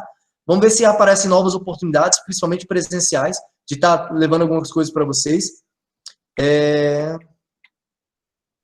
Vamos lá. Gostaria de saber quantos quilos por metro quadrado preciso para fazer uma construção com teto verde. Isso é para eu saber sobre os pilares, tesouras, mão francesa, entre outros. Então, a maioria das normas internacionais recomendam não passar de 200, 250 quilos por metro quadrado no projeto de uma estrutura. Então, grande parte delas recomenda aí que você projete pensando em 200, 250 quilos por metro quadrado. Eu acredito que o teto verde, se bem projetado, pode manter aí esse peso. Lembrando que ele tem que ter um bom sistema de drenagem. Tetos verdes que não têm um bom sistema de drenagem, no dia de uma chuva muito forte, eles podem chegar a mais de 1 tonelada por metro quadrado. Porque a água acumula, a água fica ali em cima. Então, dependendo da espessura do seu teto verde, só de água você tem aí pelo menos 200, 300 quilos de peso. Então, vale a pena projetar bem esse conceito aí do peso da sua estrutura, mas por norma, entre 200 e 250 metros quadrados, está totalmente dentro da norma. Ó, aqui tem um monte de perguntas agora. Qual a melhor forma de utilizar o bambu para telhado, sendo ele sujeito a intempéries? De forma nenhuma deve-se utilizar bambu sujeito a intempéries. Bambu tem que estar sempre longe do chão e sempre longe do sol e da chuva. Então, cara, a Colômbia já diz, boas botas e boa coberta, bom sombreiro. Nunca o bambu pode estar encostado no chão, porque a umidade do chão vai acabar com o bambu, e ele não pode estar recebendo incidência solar direta. Não pode estar recebendo sol e chuva. Isso aí, cara, se for pensar em estrutura de bambu desse jeito, saiba que a sua vida útil vai ser muito reduzida. Como os resultados de teste mecânico se comportam com o passar do tempo? A perda é significativa? Eu não entendi muito a pergunta, mas eu acredito que seja assim. Eu vou fazer um teste agora, eu cortei o bambu, eu ensaio. E aí eu esperei o bambu ficar 10 anos parado e ensaio de novo. A tendência, se ele não tiver sofrido problemas de intempéries e insetos, é que a resistência seja cada vez maior. Porque a tendência do bambu, ela aumenta à medida que o teor de umidade do bambu diminui. Então, quanto mais o bambu tiver secado, quanto mais umidade ele tiver perdido, a tendência é que a resistência físico-mecânica dele seja cada vez maior. Então, se ele não tiver sofrido intempéries e não tiver perdido resistência por outros fatores, a tendência é que ele seja mais resistente com o passar do tempo. Tem até alguns modelos, alguns exemplos que eu acho bem interessantes, de um bambu assim com 10, 20, 30 anos que foi cortado, que você pega ele e parece que ele está petrificado. Assim, é interessante como ele fica rígido. Ele fica realmente, parece que ele petrificou. É muito interessante como o material tem características físico-mecânicas muito longínquas. E eu digo isso até a nível estrutural. Eu visitei obras na Colômbia que tinham mais de 100 anos, feitas com bambu. Então, isso mostra qual é o potencial de aproveitamento do bambu a nível estrutural. Pensando na utilização do bambu para fins de cobertura, como é definida a inclinação para poder aplicar o material e qual tipo de cobertura mais recomendado? Então, aí já não é no bambu, já é o tipo de cobertura. Se você vai usar uma telha Eternit, PVC, uma telha mais lisa, o seu caimento é menor. Agora, você vai usar uma telha cerâmica, um teto verde, alguma coisa do tipo, você tem que projetar num caimento que seja para esse tipo de cobertura. Então, o bambu em si não tem muito a ver com isso. Eu acredito que essas perguntas foram feitas pensando em usar o bambu como capa e bica. Então, existem algumas pessoas que usam o bambu como capa e bica e fazem um telhado de bambu. Só que acontece, o bambu fica exposto, então o bambu vai ter que ser trocado o tempo todo, vai ter que dar manutenção nesse telhado. Talvez se você resinar ele com uma resina de mamona ou pintar ele com alguma tinta muito boa, ele tem uma durabilidade maior. Mas realmente, assim, você tem que ter uma noção que a sua manutenção vai ser maior, porque o bambu vai trabalhar, o bambu vai mudar de forma, então vai te dar manutenção. Sem tratamento, os carunchos atacam os bambus em qualquer idade, verde ou seco? A resposta eu já dei anteriormente. Qual é a situação atual do bambu em relação ao maquinário? Resposta também dada atualmente. O bambu tem muita sílica, e isso tende a cegar as ferramentas na China. Você viu alguma técnica que diminuísse esse dano ao maquinário? Infelizmente não. Realmente o bambu é muito rico em sílica, principalmente nas camadas externas, então a máquina sofre mesmo. Assim. Se você não usar o disco de corte muito bom, ou projetado para alto rendimento e alta durabilidade, você vai ter pouco uso dele. Mas isso é só para efeito industrial, para efeito hobby, né? Para efeito de quem faz estruturas com a própria mão. A gente percebe que gasta mais do que trabalhando com madeira, mas dá para trabalhar tranquilo. Esse processo aí de dano do material não é tão significativo, não, mas realmente gasta mais que outros materiais. Qual é a situação atual do Brasil em relação ao maquinário para bambu? Respondido. Existem tratativas para a elaboração de uma norma brasileira de uso do bambu em estruturas ABNT?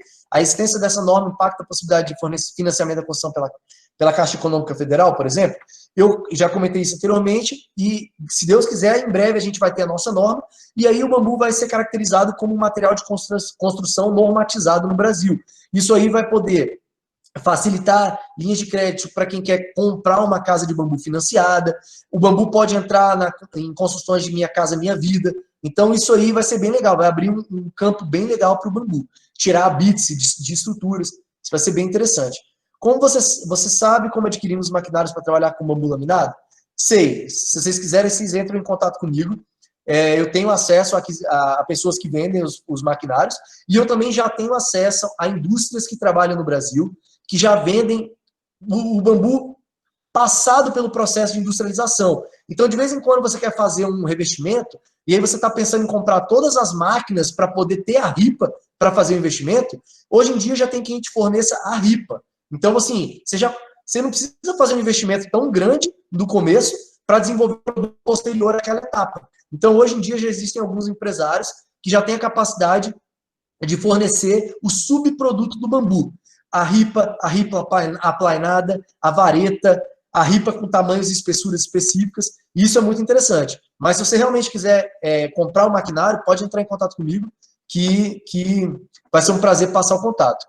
Adaptação de máquinas existentes em outros setores moveleiros, a gente pode também, o setor moveleiro brasileiro é muito forte, a gente pode, sem problema nenhum, adaptar essas máquinas para trabalharem com bambu. Eu acho isso até bem interessante, porque a gente trabalha tanto com a madeira quanto com bambu, e isso aí dá para a gente uma capacidade de desenvolvimento muito grande.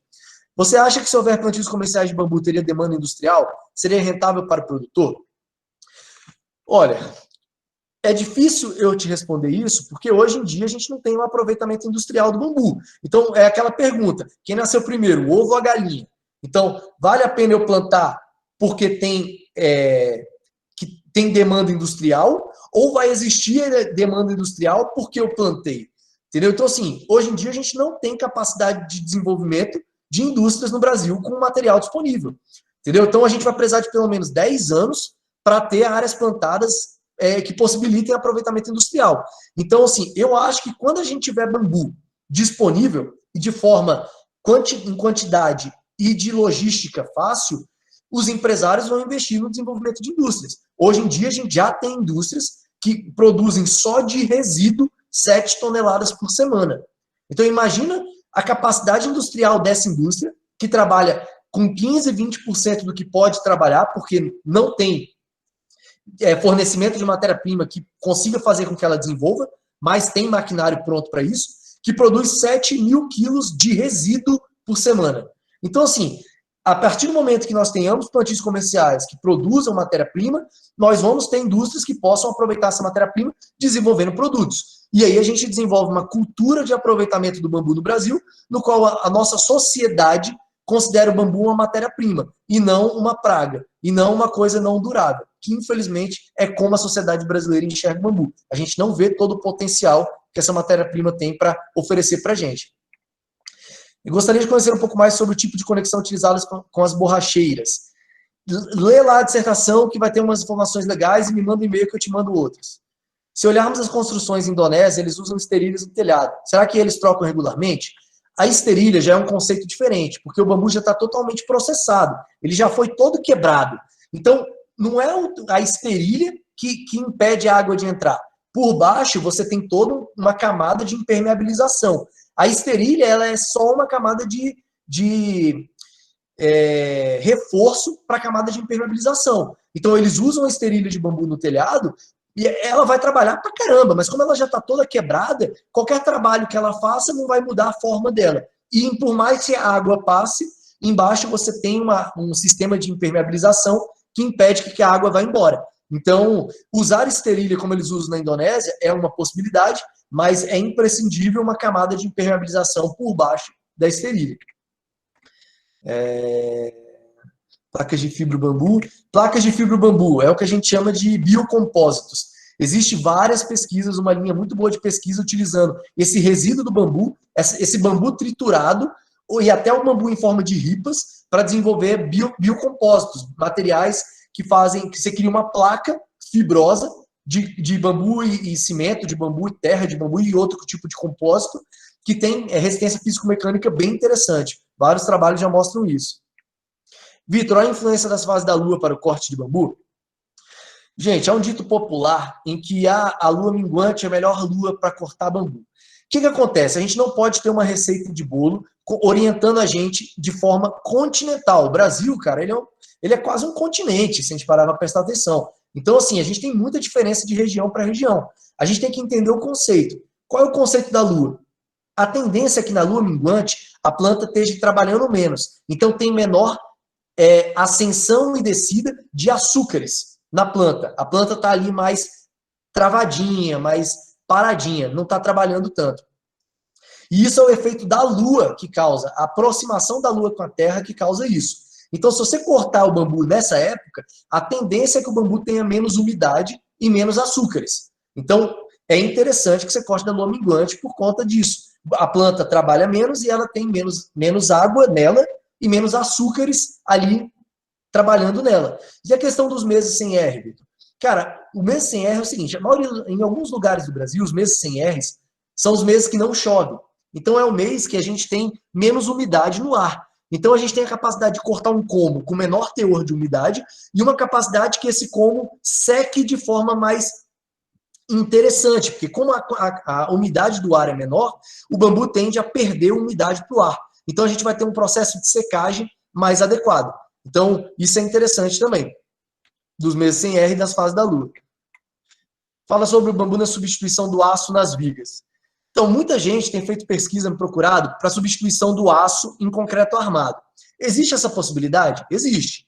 O bambu tem características físico-mecânicas para ser utilizado assim? Tem. Só que, cara, para fazer isso, ou você tem que fazer numa estrutura rural, ou numa estrutura que não demande muitos esforços, que aí você trabalha beleza, sem precisar entrar muito no mérito do conhecimento a respeito do assunto. Mas se você quiser usar isso a nível residencial, você tem que levar em consideração como os materiais se juntam, como os materiais trabalham, como os materiais podem desagregar um do outro. Então, você não pode simplesmente pensar, eu vou substituir uma barra de aço por uma ripa de bambu. Não é assim o pensamento. Você vai ter que fazer um novo dimensionamento, um novo projeto estrutural para aquela viga de concreto armado, de forma que você coloque as peças de bambu, a quantidade necessária, a área de material necessário. Ele tem que se passar por um processo adequado para poder fazer essa junção com a argamassa cimentícia. Então, assim, quem for tentar usar o bambu no lugar do aço, pode. É uma obra rural, uma obra pequena, faça seus testes, não tem problema. Agora, vai fazer estrutura residencial, estuda, faça perguntas para quem estudou o assunto, porque não é algo tão simples. Ele é totalmente plausível, totalmente interessante, mas não é tão simples. Então, é bom ter isso em mente. Sobre a Bambu Bambu Oficial, essas fotos são trabalhos seus ou podemos enviar algumas para fazer parte dessa ideia? O nosso interesse, Nivaldo, obrigado pela pergunta, é que a gente junte diversos produtores e crie um canal de demonstração desses produtos. Claro que quando a gente conseguir fazer isso sob a tutela da marca, vai ser sempre interessante, porque a gente quer divulgar a marca, então se a gente conseguir fazer o produto que tem a marca no produto, é sempre legal. Mas o nosso intuito é que a gente tenha parcerias com vários artesãos, vários designers a nível nacional e talvez internacional, para também estar comercializando os produtos deles no site.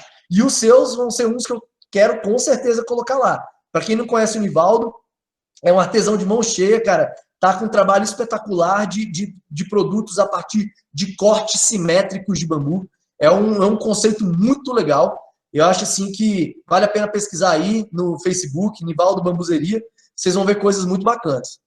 Era necessário um plano de manejo e aproveitamento dos povoamentos do Guado do Acre. Com certeza. O Acre é um dos maiores plantios, um dos maiores plantios nativos de bambu do mundo. Maior área plantada de bambu do mundo. Assim, de área plantada não, de área nativa, com o bambu do mundo. Então, realmente é muito necessário um plano de manejo lá, mas tem que ser um plano bem elaborado, porque eu já tive o prazer de conhecer, os bambus estão um pouquinho longe, viu? Então, tem que ser uma coisa realmente muito bem projetada. É viável utilizar placas de fibra, feitas de fibra de bambu, devidamente resinadas como telhado, ou ainda assim estão sujeitos a grandes alterações pelas intempéries? Cara, eu vi umas telhas de bambu feitas com ripas de bambu, trançadas e prensadas com calor e resina, que me pareceram muito interessantes. Só que, como elas não são usadas até hoje, eu nunca vi elas, assim, eu nunca vi alguém usar e olhei daqui a 5 anos. Eu vi elas na indústria. Então, assim, elas me pareceram muito interessantes, muito usuais, mas me pareceu que o custo dela não seria tão baixo, porque é um processo industrial bem pesado, e eu não vi a utilização delas em estruturas reais. Então, assim, eu não sei se é por não aguentar as intempéries ou porque o custo não viabilizou o aproveitamento desse material. Eu vou pesquisar a respeito do assunto e talvez numa próxima oportunidade eu possa falar mais sobre ele. Muito bacana saber que a norma BNT está a caminho. Muito obrigada. Tem muita umidade. Aí, ó, o Nivaldo já falou que agora nós estamos nos meses sem R. Na teoria, pela receita de bolo, tá todo mundo indo cortar bambu. Só que o Nivaldo acabou de falar que no Rio Grande do Sul, essa época tem muita umidade. Então, talvez seja melhor esperar uma época de menor umidade para fazer esse corte. Agora, qual é uma recomendação que eu dou para todo mundo?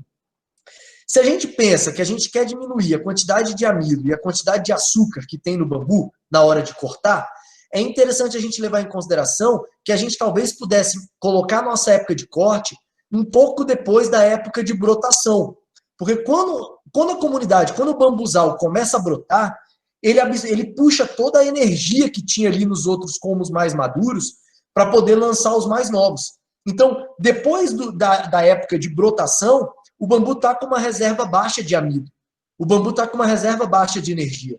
Então, por mais que ele precise dos bambus lá dentro para fazer fotossíntese e aumentar essa reserva de energia, se você colher uma quantidade, um percentual adequado dos bambus que estão aptos a uso industrial, que estão maduros, é uma época legal de fazer a colheita também. Eu já ouvi isso de vários produtores que colhem bambu há muitas décadas, que eles aprenderam que o melhor bambu que eles tiravam lá de dentro do bambuzal era na época pós-brotação. Então, uns 2 meses depois que os bambus subiram, é uma época boa para cortar. Aqui em Brasília, nossa brotação de dendrocálamos vai de dezembro a março.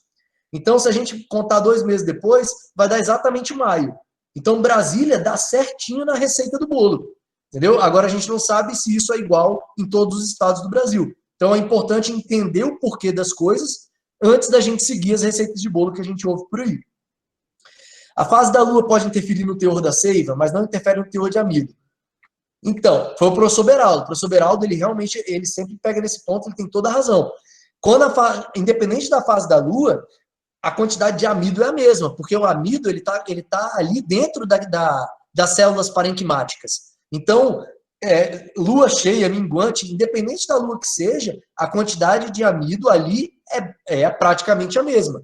Agora, se a gente levar em consideração que esse amido é reserva de energia para ser aproveitada pela touceira, talvez na época pós-brotação, essa quantidade de amido não seja a mesma. Eu nunca vi pesquisa a respeito do assunto. O que eu falei para vocês, eu ouvi de produtores, de quem colhe o bambu, mas é interessante, professor Beraldo, talvez seja uma pesquisa legal para ser realizada. Se a quantidade de amido é diferente em época antes brotação e pós-brotação. Vamos ver se a gente consegue levar isso aí para frente como um artigo. No tratamento químico, qual foi o melhor produto que você já testou até agora? Sem sombra de dúvida, sais de boro.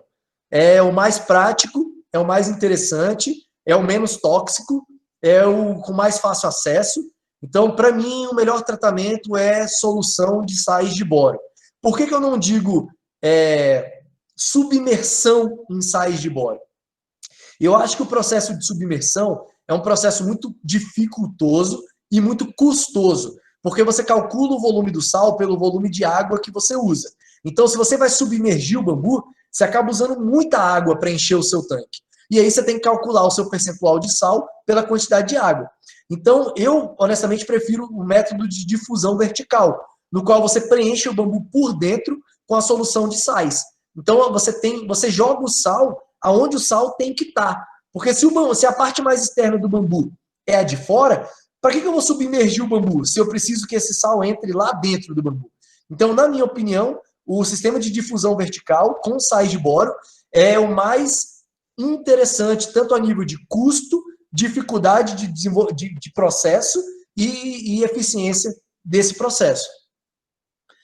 Telha de bambu e cimento está morta. Professor Beraldo novamente falando que ele desenvolveu as telhas de bambu e de cimento e argamassa cimentícia, e com 22 anos ainda apresentam capacidade de durabilidade contínua. Então, respondida a pergunta, dá para fazer bambu e biocomposto de bambu tem uma grande empregabilidade na construção civil. E igual eu falei, nós temos uma indústria hoje no Brasil que já gera 7 toneladas semanais de biomassa de bambu, já processada. Então, ela já é uma biomassa perfeita para ser usada no desenvolvimento de biocompósitos. Infelizmente, nós não temos nenhuma indústria que possa desenvolver essas placas. Talvez aí, se vocês tiverem conhecimento de alguém que tenha interesse nisso, vale a pena a gente juntar esses players para desenvolver aí algum tijolo, um bloco de bambu e cimento, para botar aí no comércio, vale a pena. Mas o Lucas Ferreira perguntou, mas o amido não está na seiva? Lucas, o amido não está na seiva. O que o bambu faz? O bambu puxa do chão água, né? Puxa a água do solo, leva para cima, faz todo um processo de fotossíntese, cria energia, aí o amido é processado e desenvolvido, e esse amido ele é guardado dentro de células parenquimáticas. Eu peço desculpa se eu não expliquei isso da forma super correta, mas não é minha formação agrônoma. Mas pelo que eu entendi, pelas minhas pesquisas, é isso. Então, o bambu absorve os açúcares ali do processo que está nas raízes, né? A água, os açúcares vêm lá de baixo, transforma isso através da fotossíntese. O amido ele é, então, guardado dentro de células parenquimáticas, e o amido está num lugar onde o acesso dele não é entra e sai com facilidade. Ele está guardado.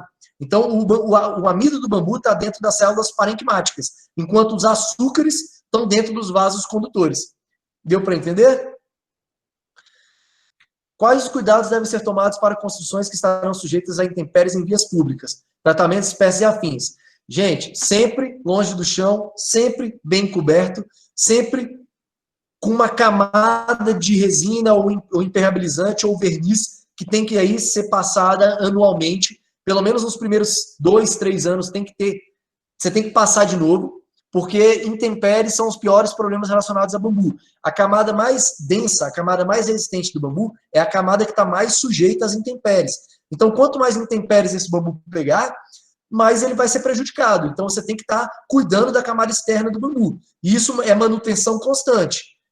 Lixa e verniz deixa o bambu zero de novo, como se ele tivesse novo. Ouvi dizer que existe um cálculo para saber a saúde do bambuzal toucerante. Cálculo leva em consideração o diâmetro basal do colmo, o FI. Cara, se existir, eu não conheço. Até porque são tantos parâmetros que a gente tem que levar em consideração para a saúde do bambuzal, que só o diâmetro, não seria algo que te daria um resultado que você possa dizer tá certo. Entendeu? Você tem que levar em consideração muitos fatores. A saúde do bambuzal é uma coisa muito importante. E a maioria dos bambuzais brasileiros não tem uma saúde tão boa assim. Então, talvez não conheça essa forma. Octaborado ou ácido bórico e bórax. Cara, você pode usar todos os 3 elementos. O octoborato você usa sozinho. Se você não tiver acesso ao octoborato, a junção do bórax e do ácido bórico e do bórax vai reagir quimicamente para uma coisa próxima ao octoborato. Então, se você tem o octoborato disponível, usa só o octoborato, não precisa usar os outros.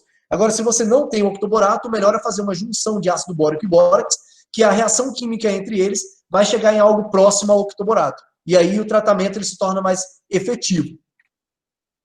Como é a colheita em países com grande produção manual ou usam máquinas? Cara, na China, por exemplo, é onde eu acho que tem as maiores colheitas. Até 2011 era praticamente tudo manual. Era praticamente tudo feito por indivíduos. Hoje em dia, eles já usam algumas máquinas para facilitar cortar o bambu, facilitar carregar o bambu até a zona de extração. Máquinas sempre são muito bem-vindas, gente. Cara, como é que a gente vai fazer uma colheita do bambu num serrote, num facão, num machado? Não dá. Um dendrocálamos tem que ser na motosserra. A gente tem que ter, no mínimo, uma tobata para puxar esse como para fora da touceira. A gente tem que ter uma maquininha que facilite a gente a andar com esse bambu alguns metros ou centenas de metros até onde o caminhão vai pegar esse material. Então, máquinas são super bem-vindas e a AproBambu tem trabalhado duro para desenvolver esse maquinário, colocar esse maquinário à disposição do produtor rural, com parcerias aí bem legais. Então, assim, quanto mais maquinário a gente desenvolver para facilitar a vida do produtor rural no processo de colheita de comos de bambu, mais fácil vai ser e mais produtivo vai ser esse processo. Você trata o bambu logo após a colheita? Quantos dias deixa secar antes da imersão? Rosilei, é interessante prestar atenção nisso. Porque o que acontece? Quando a gente colhe o bambu, todos os vasos condutores, que é basicamente ali o que a gente vai ter que impregnar de bambu, então se eu faço um tratamento de substituição de seiva com bolcherry, que é eu enfiar por pressão a solução de um lado para sair do outro, ele vai percolar pelos vasos condutores. Então, se eu fizer um processo de submersão, onde eu não tenho essa pressão que leve de um lado para o outro, mas eu tenho um processo de impregnação da região onde essa solução está em contato, quanto mais aberto tiverem as células do bambu, maior vai ser a impregnação. Então, se eu cortar um bambu, deixar ele secar um tempão, essas células vão fechar, vão retrair, vão perder umidade. Quando eu colocar elas no sistema de tratamento, elas já não têm uma capacidade de absorção dos sais tão grande, porque elas já não têm umidade suficiente para fazer essa troca de sais. Então, o ideal é tratar ali pelo menos até uma semana da colheita. Nesse método do tanque, caso esta água não tenha um motor para mexer esse sal com a água, esse sal vai para o fundo, e nada adianta, na minha opinião, pois só vai entrar água dentro dessas varas. Certo ou errado do meu ponto de vista? Nivaldo, você está certíssimo, cara. O que acontece? Quando a gente faz uma solução com sal, a gente dissolve o sal na solução, ou seja, a gente tem uma concentração de sal. Quando a gente joga isso num tanque, a água está lá com uma quantidade de sal diluída nela. Você tem uma solução salina. Como essa água está parada, a tendência do sal é ir para o fundo. Entendeu? Esse sal vai percolar e vai para o fundo. Então, a tendência é que a sua solução tenha uma quantidade menor de sais solúveis nela. E outro ponto que eu acho muito importante. O que a gente faz com esse bambu antes de colocar ele dentro do tanque? A gente faz um furo com uma broquinha 3/8. Então, ou seja, à medida que você vai submergindo o bambu, a água vai entrando por um buraquinho pequenininho. E ela tem que entrar de entrenó por entrenó, de câmara por câmara, para chegar até as câmaras centrais. Só que, como o buraquinho é pequenininho e sempre está posicionado na região central do diafragma, a gente nunca vai ter solução preenchendo todo a câmara, porque vai ter ar ali dentro. Por isso que o bambu boia. Por que todo mundo, quando vai tratar bambu por submersão, tem que botar um peso em cima dele? Porque tem ar dentro da câmara. Então, um percentual grande da parte interna do bambu não está em contato com a água, com a solução. E à medida que essa solução vai entrando de buraquinho por buraquinho, a tendência é que a concentração de sal diminua, porque o sal vai descer. Então, quando chegar lá no meio de uma vara com 6 metros de comprimento, será que o sal tem a mesma concentração que a gente botou na solução inicial? Então, realmente, é um pensamento muito interessante, e eu tenho o mesmo pensamento, Nivaldo. Por isso que eu sugiro sempre a difusão vertical. Ou, pelo menos, antes de colocar o bambu no tanque para tratamento, você encher diretamente o como e depois botar ele no tanque submergido. E não botar o bambu seco e depois encher de água. Você coloca o bambu inclinado, preenche o bambu com a solução e depois deita o bambu na submersão. Isso seria muito mais eficiente do que botar o bambu lá dentro e depois encher de água. Bambu pode ser tratado por autoclave igual madeira? Pode. Pode. Existem já várias pessoas que tratam e tem uma durabilidade boa, tem um índice de tratabilidade bom, mas, assim, autoclave é pressão negativa, pressão positiva. Nesse processo pode acabar rachando o bambu. Autoclave usa CCA, que, se não me engano, é cobre, chumbo e arsênio, cromo e arsênio, me fugiu agora. Mas muito químico, entendeu? Então, depois você vai trabalhar com esse material, tá cortando, tá manuseando, não sei se é interessante do ponto de vista humano, né? Mas pode sim.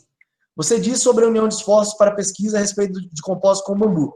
Nós da Neymatec estamos desenvolvendo um projeto que pretende introduzir componentes como estes. Sua colaboração seria de grande ajuda para nós. Luiz, entre em contato comigo, me manda um e-mail aí pelo site, ou se quiser anotar aí eu vou mandar aqui para vocês o meu WhatsApp. Aí, eu mandei para vocês agora o meu WhatsApp, quem quiser me mandar alguma mensagem, eu estou totalmente à disposição, quem tiver interesse em comprar os produtos de bambu, entre em contato comigo também, vai ser um prazer mandar para vocês. Beleza? Eu estou à disposição. E aí eu boto em contato vocês com o responsável para viabilizar aí, chegar o material até vocês. Beleza? Para tratar as ripas, qual é o melhor? Diretamente em ripas ou tratado como inteiro e depois fazer as ripas? Marco, vamos pensar o seguinte. Se a gente botar o bambu inteiro lá, a gente vai ter uma área em que a solução tem capacidade de entrar em contato. E aí depois você vai pegar o bambu, vai cortar ele todinho, e aí você vai desenvolver, você vai colocar à exposição novas áreas que o bambu não entrou em contato. Então, se você quer tratar ripas, a melhor coisa a fazer faz a ripa e trata a ripa. Que aí a sua ripa vai ficar muito mais bem tratada e o processo é muito mais fácil. Muito mais fácil. E você tem uma qualidade de tratamento muito maior. Gente, basicamente é isso. Acho que acabaram as dúvidas. Agora todo mundo já sabe tudo sobre bambu, ninguém tem mais dúvida nenhuma. Eu fico à disposição. Agradeço aí vocês estarem com a gente até o final. Valeu mesmo, foi muito produtivo. E o que vocês precisarem, pode contar comigo. Cara, deixa eu ver se eu estou ouvindo vocês aqui. Só um segundo. Rapidinho. Configurações. Eu vou parar de compartilhar aqui só para voltar ao chat. Onde eu paro de compartilhar? Eu não consigo parar de compartilhar, né? Deixa eu entrar aqui.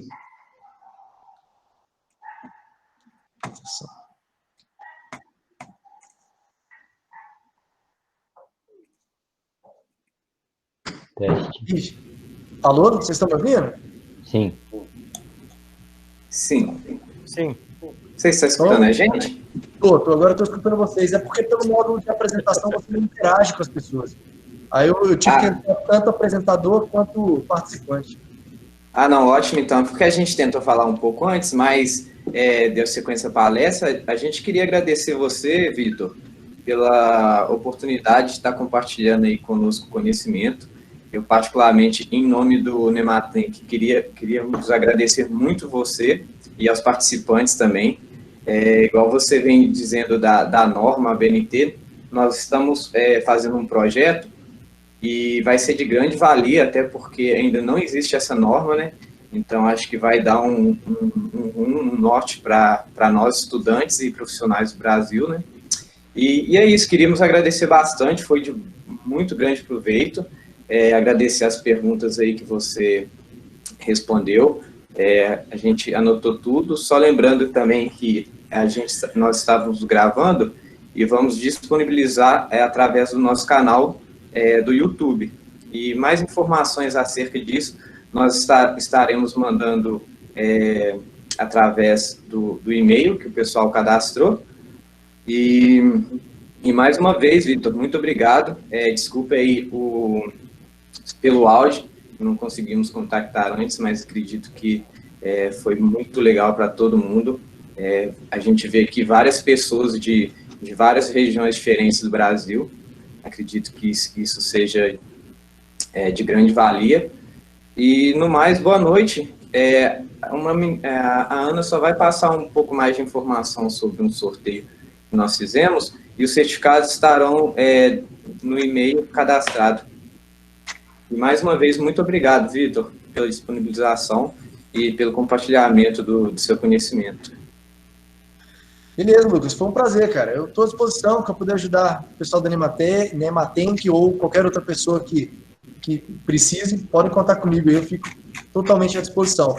E não deixem de entrar lá no site, olhar os arquivos lá no contato, para ter acesso à informação de forma mais descritiva, detalhada, né? Com certeza. A gente vai também estar divulgando o site e tudo mais, através, tanto pelo canal do YouTube, tanto pelos e-mails que enviaremos. Perfeito, gente. A Ana vai falar agora aí, né? Oi, gente. Boa noite. Boa noite. Lucas, você ia falar alguma coisa? Não, pode falar.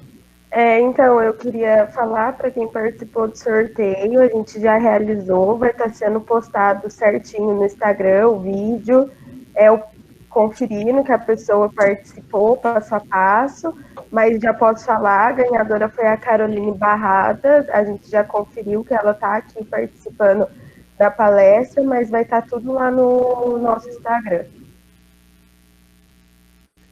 Obrigado, Ana. E mais uma vez, Vitor, muito obrigado. Gostei muito da decoração aí com o bambu, muito legal mesmo.